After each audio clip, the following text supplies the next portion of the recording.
Standing at one corner of the city square in Melbourne is this statue of the explorers Burke and Wills, a monument to the most expensive and tragic of all the expeditions that tried to cross Australia.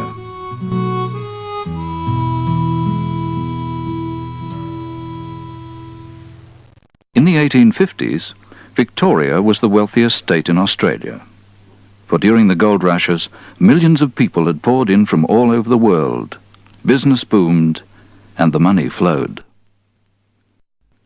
The city of Melbourne was only about 30 years old, but already it was expanding quickly and attracting many brilliant and cultured people.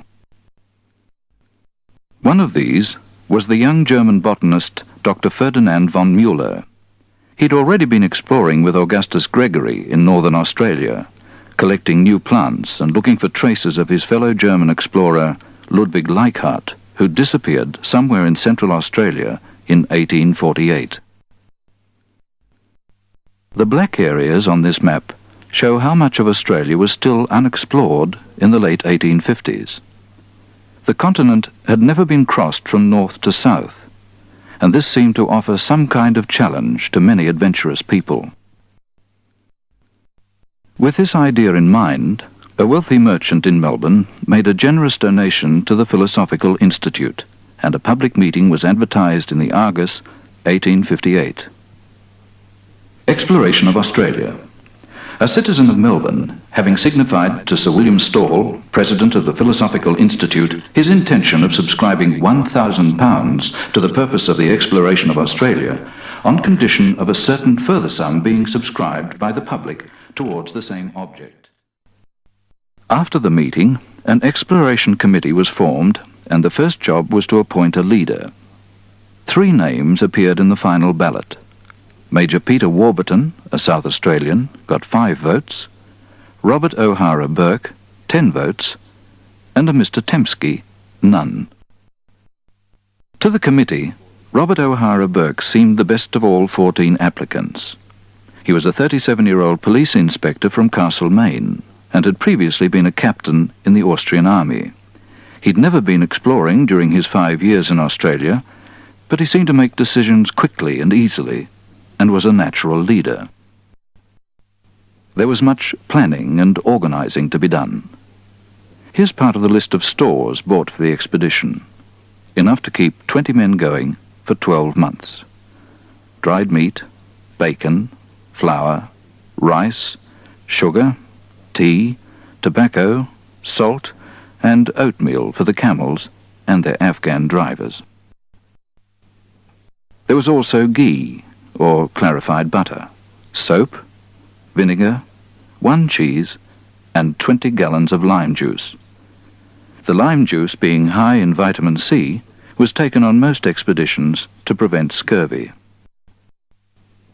By August 1860, the Victorian Exploration Expedition, as it was officially called, was fully assembled and ready to go. No effort or money had been spared to make this the best equipped expedition ever to traverse the inland. An official artist and naturalist was appointed to the expedition to record the events for posterity. He was Ludwig Becker, a 52-year-old German-born intellectual who'd travelled widely in Europe before sailing to Australia in 1851. The surveyor was William John Wills, a gifted and quiet Englishman of 26. At the time, he was employed at the Flagstaff Observatory in Melbourne, where he was highly regarded for his careful and methodical work. Finally, Burke was given his instructions from the Exploration Committee. Upon you as leader of the party now organized to explore the interior of Australia. The committee, having decided upon Cooper's Creek of Sturts as the basis of your operations, requests that you will proceed thither, form a depot of provisions and stores, and make arrangements for keeping open a communication in your rear to the Darling. Notice the emphasis on the need to keep lines of communication open. And so, on August the 20th, 1860, people gathered in Royal Park, then on the outskirts of Melbourne, to see them off. 27 camels had been specially imported from India by George Landels, a camel expert who was second in command of the expedition. While in India, he enlisted 3 native camel drivers and a young Englishman who'd been in the Indian Army, John King. King was employed because he could speak the language of the camel drivers. The artist William Strutt drew this picture of the expedition party leaving Melbourne. There's Burke riding his favourite horse, Billy.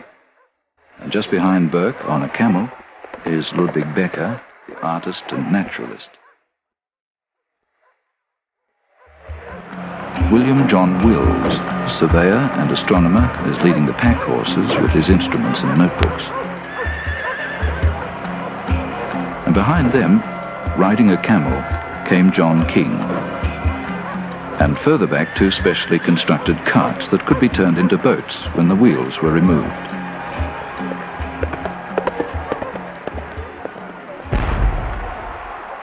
On the way, the expedition often camped near Aborigines, and the artist Ludwig Becker was fascinated by their life and customs.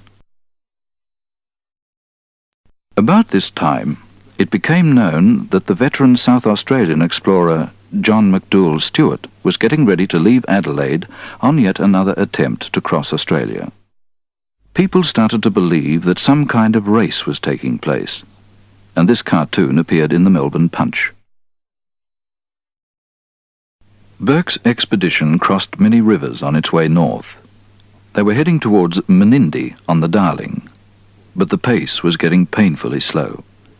It had taken them 3 weeks to reach this crossing of the Warcool River in New South Wales, and Burke was starting to get impatient, always afraid that the South Australian would beat him. The next day they rode into Balranald, and Burke took drastic action to speed things up. He dumped more of his stores. He'd already auctioned some of them at Swan Hill a week earlier. They camped the next night at Lake Piker, then moved towards the River Darling, 280 kilometres away. Sometimes the scenery was quite magical, but perhaps it hid some of the bitterness that was brewing because of Burke's high-handed and often impatient manner.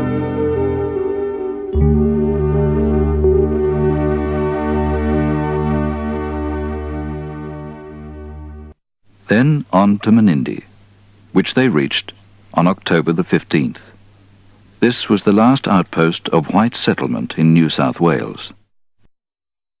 Burke now faced a series of violent quarrels with his second-in-command, George Landels, a stubborn and difficult Englishman. This conflict between the 2 leaders split the whole party. Some liked Burke's style, others didn't. So Landels wrote this letter of resignation to Burke and headed back to Melbourne, prophesying doom for the expedition. Sir, upon mature consideration, I've arrived at the conclusion that my only course under recent and present circumstances is to tender the resignation of the appointment I now hold under you as second of the expedition under your orders. Dr. Herman Beckler, the medical officer, also resigned. Burke then appointed William Wright, a local station manager, as a guide. He was a good bushman who had travelled the country northwards as far as the Bulu River, but nobody knew much about his other qualities. Burke also appointed Wills as his new second-in-command. He was to be a loyal companion to Burke, and his exacting mind guided the expedition right across Australia and back again. With summer coming on, Burke became impatient and decided to divide his party at Menindee. His idea was that he would press on to Cooper's Creek to establish a depot and find water holes. Then he would send for the rest of the party and the stores. Burke left Menindee on October the 19th with Wills and 6 others, taking 16 camels and most of the horses. William Wright acted as their guide. Dr. Beckler agreed to stay with the expedition until he could be replaced. Burke and his advance party hurried north along the edge of the low ranges near Mutwinji. Towards the end of October, the country was starting to dry up. William John Wills kept a series of field books, noting down all the factual details of the expedition. Most of what we know today has come from his entries in these volumes. In these field books, the travelling entries start at the bottom of the page, giving times, features of rocks or creeks, the compass bearings of creeks or hills, and notes on barometer readings and temperatures. Another entry shows the time they made camp and the mark blazed on the tree. This was Camp 41 on Nantharangi Creek.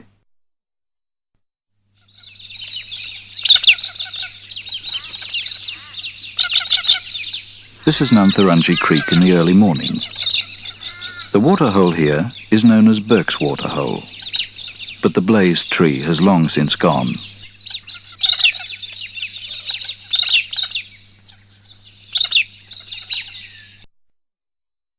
Burke and his advance party pushed on quickly into the sandy country across the Queensland border, and then onto the floodplains of the Cooper.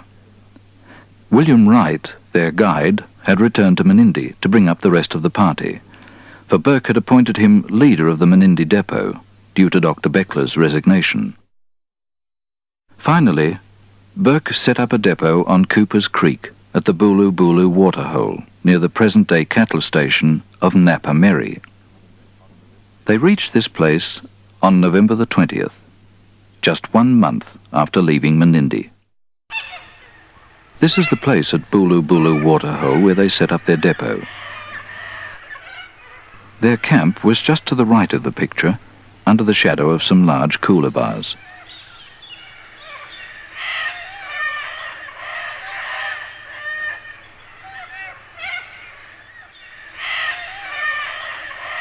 The old coolabah trees are still there, or at least some of them are.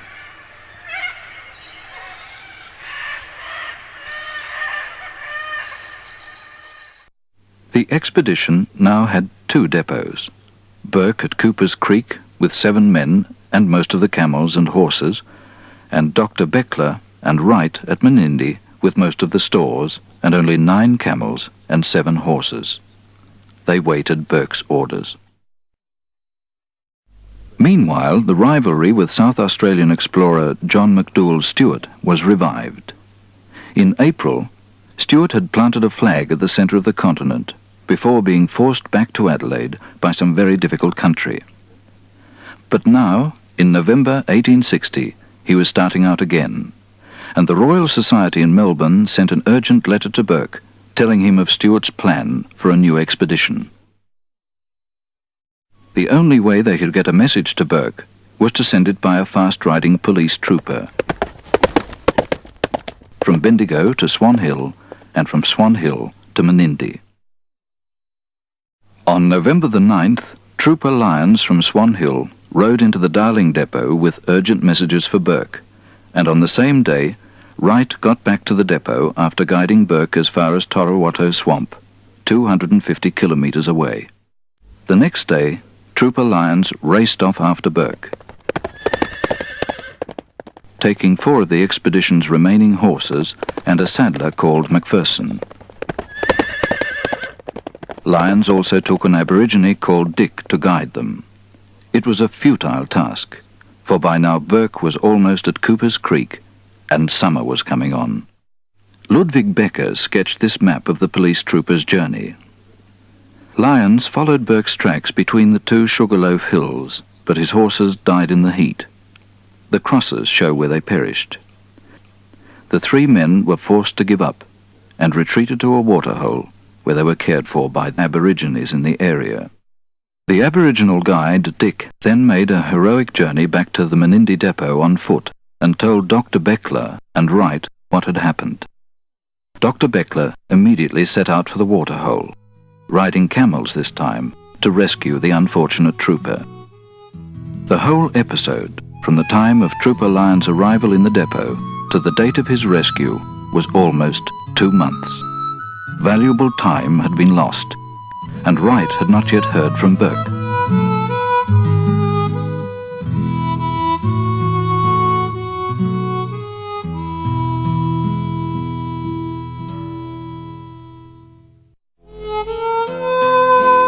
On the same day that Dick had staggered back into the Menindee depot alone, Burke was dividing his party again at Cooper's Creek.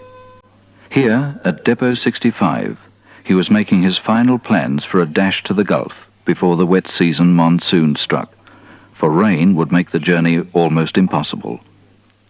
He would take 3 men with him to the Gulf, leaving 4 behind at the depot. William Brahe was put in charge of Depot 65. He was a young German-born migrant who had joined the expedition in Melbourne. His instructions were to stay at the depot for 3 months and wait for Burke's return from Carpentaria. Nearby was the huge waterhole where they would fish, as the Aborigines did. In many ways, it was an ideal depot camp.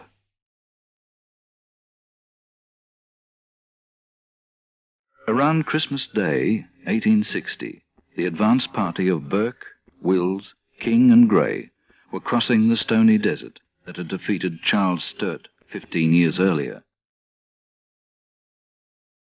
The party of 4 men with their camels and Burke's horse Billy travelled about 30 kilometres a day, often going at night to avoid the high temperatures of the summer.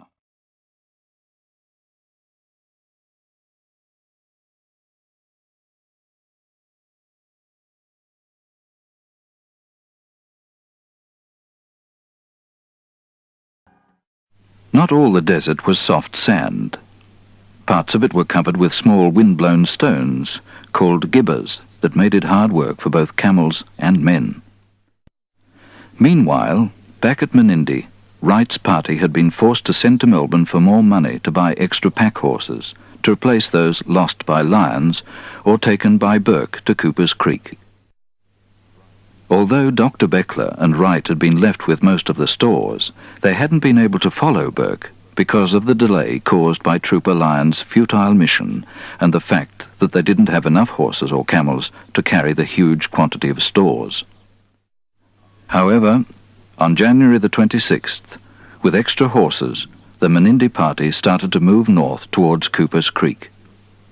They passed the rugged hills around Mutwinji, a gathering place for Aboriginal tribes in the district. On February the 15th, they arrived at Torrawatto Swamp on Yankanya Creek. A small group of 17 Aborigines met the explorers, and Ludwig Becker sketched them watching the camels arrive.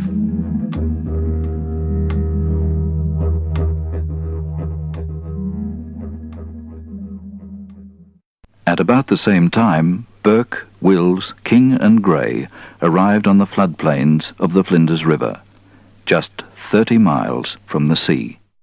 The swamps and creeks here made it very difficult to actually get to the sea. So Burke and Wills set off by themselves, leaving the others to hold the 6 camels at Camp 119 for 4 or 5 days while they made a dash for the sea.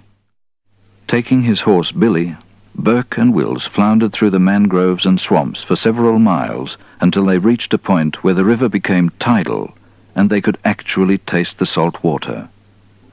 Burke wrote in his notebook, "It would have been well to say that we reached the sea, but we could not obtain a view of the open ocean, although we made every endeavour." The expedition was now spread out right across the continent. Burke and Wills were at the Gulf and about to return. Brahe was at Depot 65 on Cooper's Creek, and Wright and Beckler were not far from Menindee. Wright's party was now beginning to suffer seriously in the heat. By March, they were camped in these dried-up mudplains of the Bulu River. A dreary, desolate landscape of unbearable heat, flies, and rats which attacked the stores.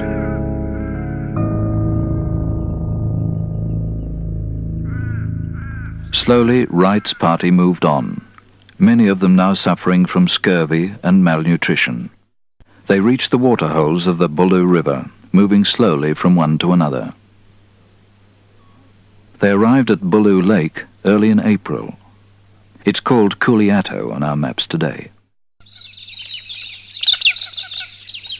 They camped near this fine stretch of water, nearly 10 kilometres long and lined with trees. It offered a peaceful refuge for the sick and weary travellers. Wright made a few attempts to go onto Cooper's Creek himself, but apart from the hostile Aborigines, he wasn't exactly sure which way to go. He was not a surveyor and had no instruments or maps to help him find the way.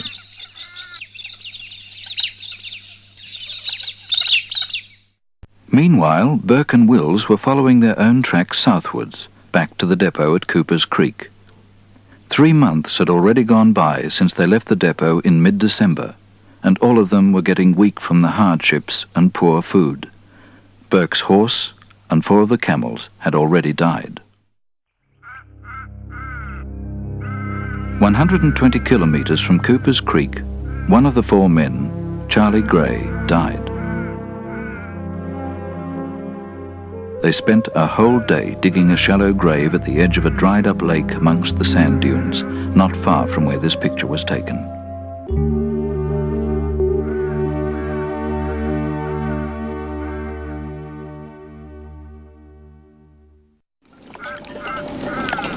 The 3 men now pushed on. They were just 4 days away from the depot at Cooper's Creek, where they hoped that food, clothes and rest would revive them. It was April the 18th.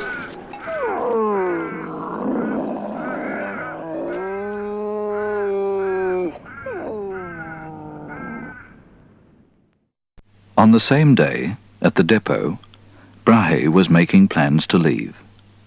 He stayed 1 month longer than ordered to by Burke, and anyway, food was getting low, and 1 man was injured and dying from scurvy. Brahe buried some provisions here, hoping that the Aborigines wouldn't find them. He carved the word dig onto a tree and left a note buried with the stores. This is the note he left behind. Notice the date. Depot, Cooper's Creek, April 21st, 1861. The depot party of VEE leaves this camp today to return to the Darling. I intend to go southeast from Camp 60 to get to our old track near Bulu. 2 of my companions and myself are quite well. The 3rd, Patton, has been unable to walk for the last 18 days as his leg has been severely hurt when thrown by one of the horses. No person has been up here from the Darling. We have 6 camels and 12 horses in good working condition. William Brahe. At 7 o'clock in the evening of the very same day, Burke, Wills and King staggered into the Cooper's Creek depot. In the moonlight, they read the word dig cut into the bark of a tree.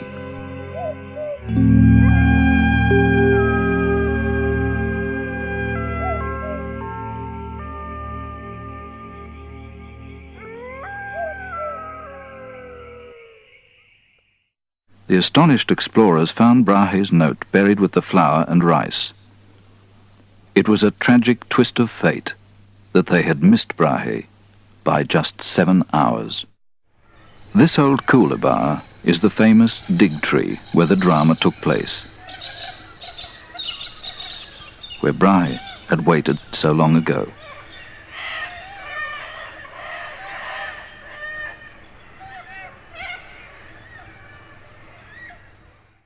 After reading Brahe's note, Burke made another strange decision. Instead of following Brahe to Menindee, he reckoned it would be quicker to head off in the opposite direction towards the settled districts north of Adelaide.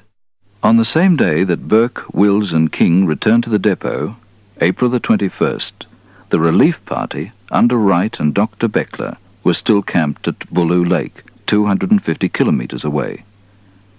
3 of the men were dying of scurvy, including the artist Ludwig Becker. Bulu Lake is one of the largest waterholes along the southern part of the Bulu River, and was obviously a gathering place for Aborigines in the area. They resented the intrusion of Wright's party and continually attacked the small band of whites. Brahe, on his way south from Cooper's Creek, met Wright and Dr. Beckler here. Wright's depot at Bulu Lake can still be located by the blaze on an old tree near the water. And nearby are some posts that are supposed to mark the graves of Ludwig Becker, Charles Stone, and William Purcell, all dying here during the last week of April 1861, the same week that Burke arrived back at his depot on Cooper's Creek.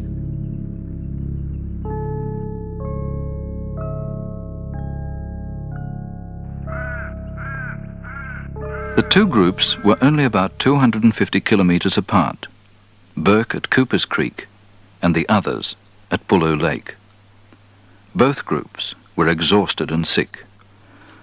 The Bulu Lake party were now not sure that Burke was ever going to return to Cooper's Creek, and anyway, Wright thought it better to try to get back to Menindee before any more of his people died. Before they left Bulu, Brahe and Wright decided to have one more look at the Cooper's Creek depot, just in case Burke had returned. They saddled up some horses and rode over these mud plains to Depot 65. When they reached the old depot on May the 8th, they failed to notice that anyone had dug up the buried stores. There were a few clues, but they weren't observant enough to notice them. If they had dug up the box of food, they would, of course, have found Burke's note. On the very same day, Burke, Wills and King were only 40 kilometers away, about 1 day's ride southwest of their depot. Burke and Wills, further down Cooper's Creek, had just lost the last of their camels and were again cutting up the meat for drying. Then they headed south towards the settled districts north of Adelaide, down Gregory's old track towards Mount Hopeless. But away from the Cooper, they could find no water, and so were forced to turn back. William John Wills made one more visit to the depot, where he left all his field books and this penciled note. May the 30th, 1861. We have been unable to leave the creek. Both camels are dead, and our provisions are done. Mr. Burke and King are down on the lower part of the creek. I am about to return to them, and we shall all probably come up this way. We're trying to live the best way we can, like the blacks, but find it hard work. Our clothes are going to pieces fast. Send provisions and clothes as soon as possible. William J. Wills. The depot party, having left contrary to instructions, has put us in this fix.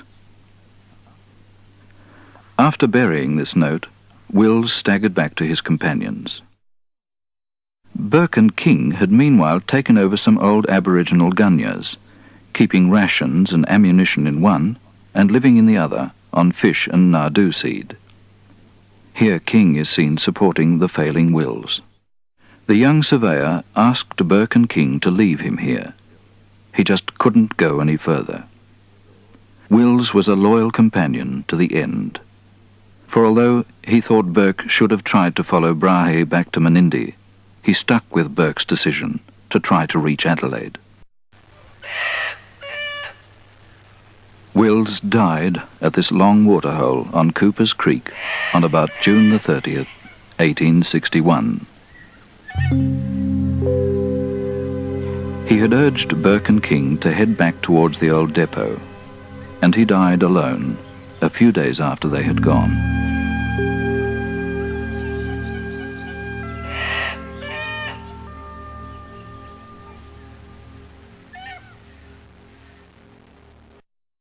Burke himself was also dying, with John King, the young man from the Indian Army, his only companion. Burke asked King to place a revolver in his hand, but the only enemy here was perhaps his own personality, his impatience, and a kind of blundering courage that caused his death from exhaustion and malnutrition.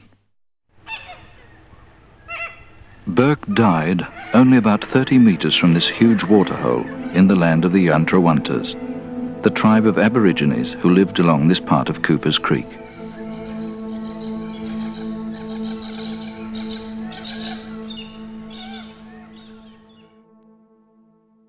In Burke's last note, he put the blame on others. "I hope we shall be done justice to. We've fulfilled our task, but we were not followed up as I expected, and the depot party abandoned their post.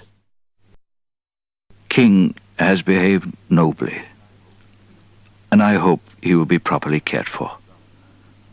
Robert O'Hara Burke." A few days later, the Aborigines covered Burke's body with leaves and branches and took pity on the lonely survivor.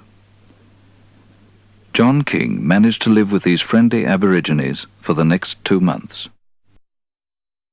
In Melbourne, the Exploration Committee became anxious and asked Alfred Howard to form a relief party and go to Cooper's Creek immediately. Howard was a surveyor and a bushman who had worked in Gippsland. A few days after setting off, he met William Brahe returning to Melbourne with the news that Burke hadn't returned to Cooper's Creek. Howard's relief party and Brahe reached the banks of Cooper's Creek on September the 13th. Howard was an experienced bushman. He travelled light, and it was the best time of the year to find surface water for the horses. They found the depot much as Brahe had left it, and no sign that anyone had been there for many months. So they followed the camel tracks that led down the creek in a westerly direction. Not far away, John King was living with the Yantrawantas, sharing a shelter with some of the young men of the tribe and being fed and cared for by these people of Cooper's Creek. On September the 15th, the Aborigines became excited, telling King that white men were coming. Howard and his men found King weak and in tattered clothes. King told them what had happened to Burke, Wills and Gray, and how they reached the Gulf of Carpentaria 7 months ago. After a day or two regaining his strength, King took Howard to the places where Wills and Burke had died, both near large water holes on Cooper's Creek. Howard and his men buried Burke under the twisted coolabah where he'd died 2 months earlier. Howard's job was now complete. He'd solved the mystery of the disappearance of Burke, Wills, King and Gray, and found the only survivor.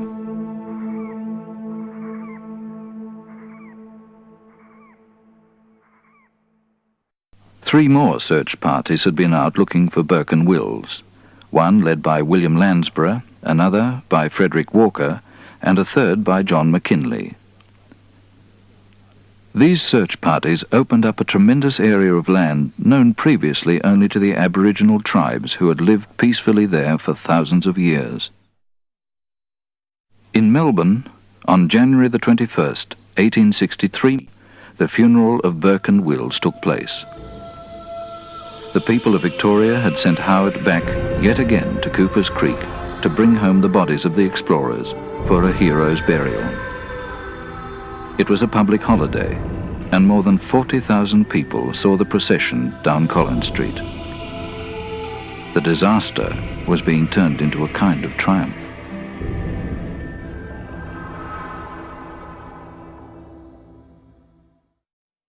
Burke and Wills died in one of the most beautiful parts of Australia, near the largest waterhole on the continent. Most of their problems were caused by a series of bad decisions, dividing the expedition into 3 groups, losing communication, and most of all, carrying too many supplies. All these cost the lives of 7 people.